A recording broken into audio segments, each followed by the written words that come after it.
ನಮಸ್ಕಾರ. ನಮ್ಮ ಟಿವಿ ಅರ್ಪಿಸುವ ಸಾಪ್ತಾಹಿಕ ನೋಡಬನ್ನಿ ಕಾರ್ಯಕ್ರಮಕ್ಕೆ ಸ್ವಾಗತ. 400 ಸಂಚಿಕೆಗಳನ್ನು ದಾಟಿ ಮುಂದುವರಿತಿರುವ ನಿಮ್ಮ ನೆಚ್ಚಿನ ನೋಡಬನ್ನಿ ಕಾರ್ಯಕ್ರಮದಲ್ಲಿ ಪ್ರತಿ ವಾರ ಬಗೆ ಬಗೆಯ ತಾಣಗಳ ಸಂದರ್ಶನ, ಧಾರ್ಮಿಕ ಶ್ರದ್ಧಾ ಕೇಂದ್ರಗಳ ಭೇಟಿ, ಅದರ ಜೊತೆಗೆ ನಮ್ಮ ನಾಡಿನ ಅತಿ ಪ್ರಮುಖವಾದಂಥ ದೇವಸ್ಥಾನ, ದೈವಸ್ಥಾನ ಮುಂತಾದಂತಹ ಧಾರ್ಮಿಕ ಕೇಂದ್ರಗಳ ಸಂದರ್ಶನ. ಆತ್ಮೀಯರೇ, ಈ ಮಾಲಿಕೆಯಲ್ಲಿ ನಾವು ಈ ದಿನ ಬಂದಿದ್ದೇವೆ ಕಾಪುವಿನ ಶ್ರೀ ಕಾಳಿಕಾಂಬಾ ದೇವಸ್ಥಾನಕ್ಕೆ. ಕಾಪು ನಮ್ಮ ಅವಿಭಜಿತ ದಕ್ಷಿಣ ಕನ್ನಡ ಜಿಲ್ಲೆಯ ಇತಿಹಾಸದಲ್ಲಿ ಅತಿ ಪ್ರಮುಖವಾದಂತಹ ಸ್ಥಾನವನ್ನು ಪಡೆದಂತಹ ಪ್ರದೇಶ. ಇದು ಆಯಕಟ್ಟಿನ ಪ್ರದೇಶ ಅಂದರೂ ಸರಿಯೇ. ಮಂಗಳೂರಿನಿಂದ ಉಡುಪಿಯ ನಡುವೆ ಇರುವಂತಹ ಕಾಪು, ಇಲ್ಲಿ ಅನೇಕ ಧಾರ್ಮಿಕ ಶ್ರದ್ಧಾ ಕೇಂದ್ರಗಳು ಪ್ರಸಿದ್ಧ. ಅದರ ಜೊತೆಗೆ ಕಾಪುವಿನ ದೀಪಸ್ತಂಭ, ಕಾಪುವಿನ ಕೋಟೆಗಳು, ಇದೆಲ್ಲವೂ ಕೂಡ ಬಹಳ ಪ್ರಸಿದ್ಧವಾಗಿದೆ. ಹೆಗ್ಗಡೆ ಅರಸುಮನೆತನದವರು ಆಳುತ್ತಿದ್ದಂತಹ ಪ್ರದೇಶ. ಕಾಪು ಅಂದರೆ ಇದರ ಅರ್ಥವೇ ಹೇಳುವ ಹಾಗೆ ಒಂದು ರೀತಿಯಲ್ಲಿ ಅದು ಆಹಾರ ಧಾನ್ಯಗಳ ಸಂಗ್ರಹ ಇದ್ದಂತಹ, ಕಾಪು ಇರಿಸುವುದು ಅಂದರೆ ಸಂಗ್ರಹ ಇರಿಸುವಂತಹ ಪ್ರದೇಶ ಅಂತ ಒಂದು ಅರ್ಥವಾದರೆ, ಐತಿಹಾಸಿಕ ಮತ್ತು ರಾಜಮನೆತನಗಳಿಗೆ ಸಂಬಂಧಿಸಿದಂತೆ ಇದು ಅತಿ ಪ್ರಮುಖವಾದಂತಹ, ರಕ್ಷಣಾತ್ಮಕವಾದಂತಹ ಕೋಟೆ ಕೂಡ ಆಗಿತ್ತು. ಕಾಯುವ ಪ್ರದೇಶ ಕೂಡ, ಅಂದರೆ ರಕ್ಷಣೆಗಾಗಿ ಅರ್ಥವನ್ನು ಕೊಡುವಂತಹ ಪ್ರದೇಶ ಕೂಡ ಈ ಕಾಪು. ಕಾಪುವಿನಲ್ಲಿ ಅತಿ ಪ್ರಸಿದ್ಧವಾದಂತಹ ಶ್ರೀ ಕಾಳಿಕಾಂಬಾ ಸನ್ನಿಧಿ ಇದೆ. ವಿಶ್ವಕರ್ಮ ಬ್ರಾಹ್ಮಣ ಸಮಾಜ ಬಾಂಧವರು ಅನವರತವಾಗಿ ಆರಾಧಿಸಿಕೊಂಡು ಬರುತ್ತಿರುವಂತಹ ಪವಿತ್ರವಾದ ಕ್ಷೇತ್ರ. ಸುಮಾರು 5 ಶತಮಾನಗಳ ಇತಿಹಾಸ ಇದೆ ಅನ್ನುವುದಾಗಿ ನಂಬಿಕೆ.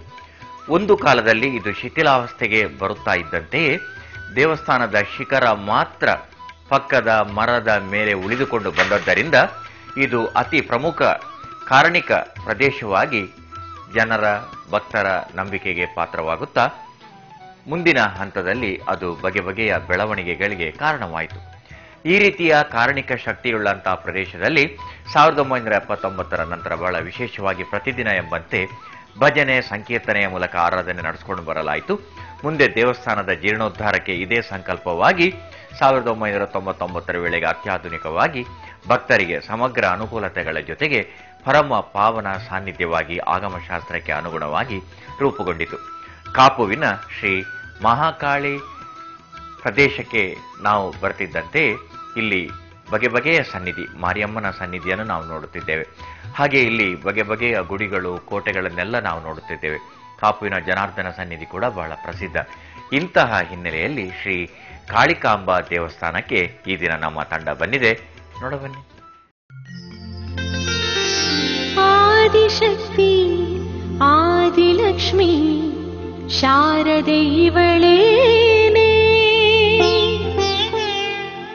ಆರು ಶಕ್ತಿ ಪಡೆದ ದೇವಿ ಶಾಂಭವಿ ಇವಳೇನೆ.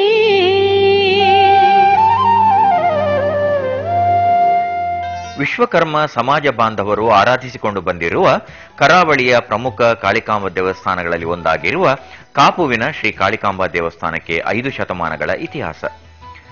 ಇಲ್ಲಿ ನಾವು ಹೊರಗಡೆಯಿಂದ ನಮ್ಮ ಪ್ರದಕ್ಷಿಣೆಯನ್ನು ಆರಂಭ ಮಾಡುತ್ತಿದ್ದಂತೆಯೇ ಪ್ರಥಮವಾಗಿ ಶ್ರೀ ನಾಗದೇವರ ಸನ್ನಿಧಿಯನ್ನು ನಾವು ನೋಡುತ್ತಿದ್ದೇವೆ. ಅಷ್ಟಮಂಗಲ ಪ್ರಶ್ನೆಯ ಮೂಲಕ ಕಂಡು ಬಂದಂತೆಯೇ 1991ರಲ್ಲಿ ದೇವಸ್ಥಾನದ ಜೀರ್ಣೋದ್ಧಾರ ಸಮಿತಿಯನ್ನು ರಚಿಸಲಾಯಿತು. ಆ ಬಳಿಕ ಶ್ರೀ ನಾಗದೇವರ ಸನ್ನಿಧಿಯನ್ನು ಇಲ್ಲಿ ನವೀಕರಣಗೊಳಿಸಲಾಯಿತು. ನಾಗದೇವರ ದರ್ಶನವನ್ನು ಪಡೆದ ಬಳಿಕ ನಾವು ಎದುರುಗಡೆಗೆ ಬರ್ತಾ ಇದ್ದೇವೆ. ನಾಗದೇವರ ದರ್ಶನ ಪಡೆದ ಬಳಿಕ ನಾವು ಎದುರು ಬರುತ್ತಿದ್ದಂತೆಯೇ ಇಲ್ಲಿ ವಿಶಾಲವಾದ ಸಭಾಭವನವನ್ನು ನಾವು ನೋಡುತ್ತಿದ್ದೇವೆ.